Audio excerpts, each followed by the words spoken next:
The anime starts in the castle of the demon overlord, who summons the 4 elite generals of the demon army. First, there's Ulamandra, the inferno assailant, Sylphid, the archmage of storms, Gnome, the earthen bastion, and lastly, one that will become a part of their army's strength and conviction in order to rule the world, the newly chosen elite general, a soul summoned from another world, the vessel of the Big Four who controls water, the overseas manager, Uchimura Denosuke, who looks kind of confused after appearing before them. It turns out that he is an ordinary salaryman, who overcame the job hunting hell and started working with his heart filled with hope. But while his colleagues were steadily getting promotions, his work went unnoticed, and one day, he was transferred overseas. According to his colleagues, this was a graveyard for losers, but Uchimura still kept a good attitude. Upon arriving at the place, he noticed several flaws in the workmanship, but his boss ignored his requests. Despite the circumstances, he did not give up and gave his best. But just when everything was starting to take off, he was informed that he was going to be transferred to another country. At that point, he asked himself the question of who he is doing all this for,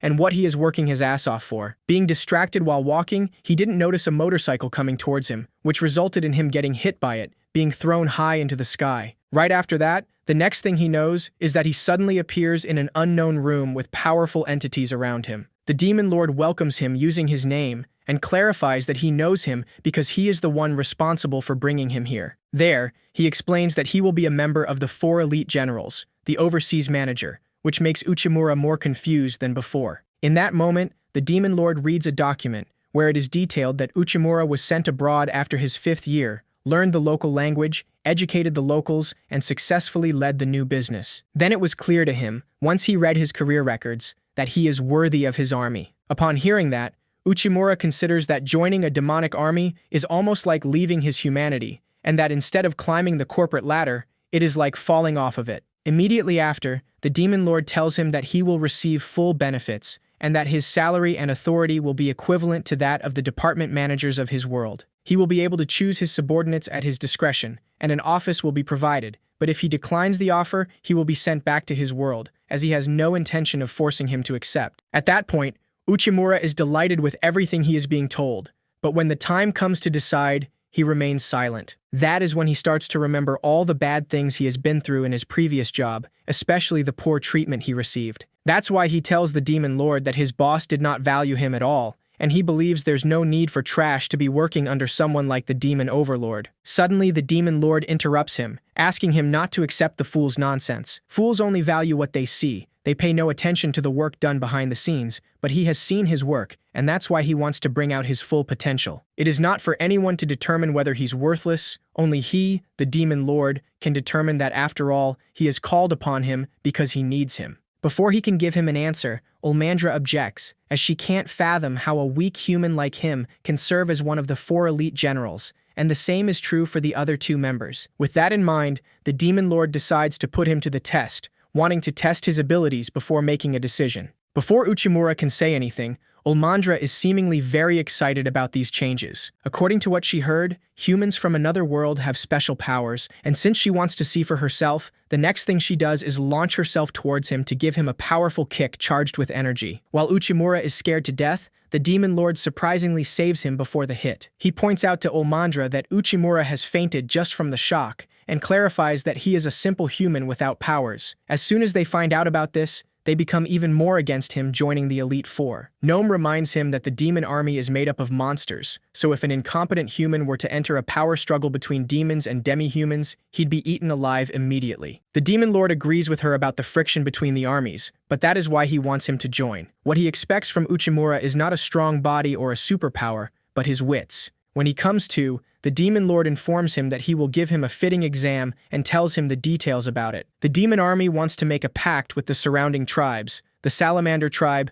and the werewolf tribe, but negotiations with the minotaur tribe are not going well. That being said, his exam is to make a pact with them, something that takes Uchimura by surprise, since he is now suddenly in a life or death situation. Finally, the demon lord tells him that if he wants to know more, he has to ask his predecessor, Ulamandra. This leaves Uchimura quite broken inside, being pressured by her as he follows her. After all, he doesn't think he can pass the exam. He even agrees with her, since he is a useless salaryman who does not use magic or have special powers, so he does not think he can enter the high command either. Despite this, he always wanted to work for a boss who really needed him. and he wants to achieve something by working for a boss like the Demon Lord. Soon after, Ulmandra takes him to the room where the chief of the Minotaur tribe is, and warns him that this race is fierce, so he must try not to get himself killed. At first, Uchimura remains steadfast in giving his best, but as soon as the door opens, he is stunned to see the very embodiment of violence before him. Since he doesn't look well, she decides to show him how negotiations are done here, so she approaches the boss and asks if he could listen to them, this one calling himself Tarius. This eases Uchimura's nerves, because he believes that if Ulmandra acts as a mediator, she will be very helpful. Seconds later, he sees that she complains to Tarius for being dissatisfied about such a large room,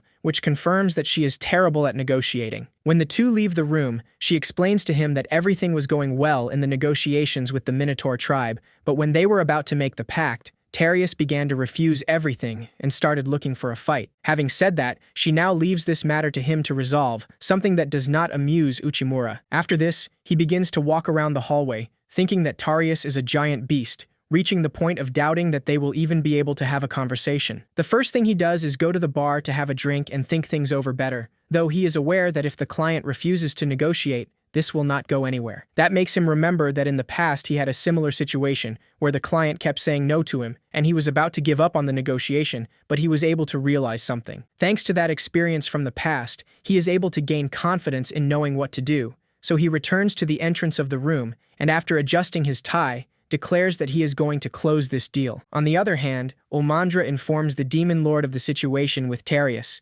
because it does not seem possible to her that a newcomer to this world can fix things, but he still wants to wait to see the results. When she returns to the hallway, she asks Uchimura why he's digging through the trash. He tells her that he wants to have a proper conversation with Tarius, and points out that she's cutting her losses too soon, as he hasn't started anything yet for her to give up on him. The negotiation isn't going well because there's a misunderstanding, so the only way to reconcile is by making eye contact, being persistent, and building a relationship of trust. So that's what he intends to show her, being determined to make this negotiation come to fruition. When Ulmandra sees him with that attitude, she is surprised that the weak-hearted expression he had a moment ago disappeared, and now he is someone quite different. The next day, she enters the room to see what has happened, and the first thing she sees is that the entire floor is quite dirty, which makes her believe that the negotiation was a failure. A few seconds later, Uchimura approaches her to greet her, and without giving him time to explain, she scolds him for turning the castle into a dumping ground, and then asks him if Tarius has already left. Uchimura answers that he didn't leave, and that Tarius is actually signing the pact with the Demon Lord right now, something that she does not fully process. He explains to her that it was agreed that the Minotaur tribe and the Demon Army will ally, since Tarius gave his approval last night. This seems impossible to Ulmandra, since it was in just one night, and it was a lot more difficult for her, so she immediately asks him what he did. Uchimura tells her a well-known phrase, "Know yourself, know your enemy, and you will never be defeated even in 100 battles." As they head to the Demon Lord's room, he tells her that Tarius was not refusing the negotiations, but that he thought they were going well. That made him remember something, and that is that at one time he was negotiating with someone from a foreign company. He told him no a lot of times, though he asked him to reconsider, he refused, and the more he talked about the details, the more emotional he became, and he thought that the negotiation was not going to close and gave up. But after that, the client seemed so happy and even wanted to shake his hand. For the client, emotional and heated discussions are a good thing, and he wanted to talk in detail about the conditions. In some countries and cultures, being passionate is a good thing,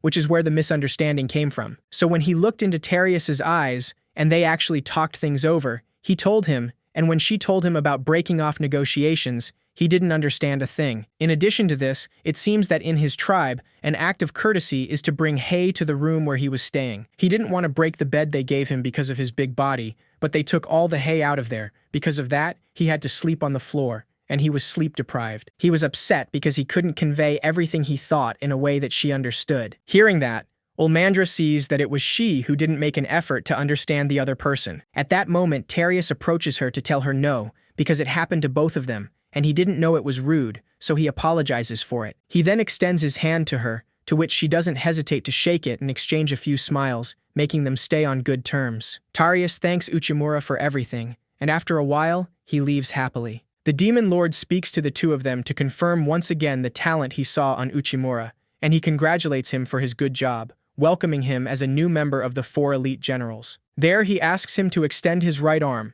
as this will be proof of his position in the Big Four, going so far as to place a bracelet on him. He advises him not to hold back just because he's new, wanting him to work as he sees fit, something that Uchimura greatly appreciates. In that moment, Ulmandra makes him raise his arm with her, introducing herself properly, while he does the same. After that, she clashes her bracelet with his, because that's how her clan welcomes new friends, and she doesn't want him to forget that. Uchimura gets really happy to see that side of her, but in just a few seconds, Ulmandra asks him not to get the wrong idea, since she still hasn't fully acknowledged him yet. He accepts that without complaint, and just like that, the two agree on helping each other in what's going to come. On the other hand, the demon overlord comments to himself that his army is still immature and incomplete, so Uchimura is their light, the brightness that will lead them and eventually make the entire army shine.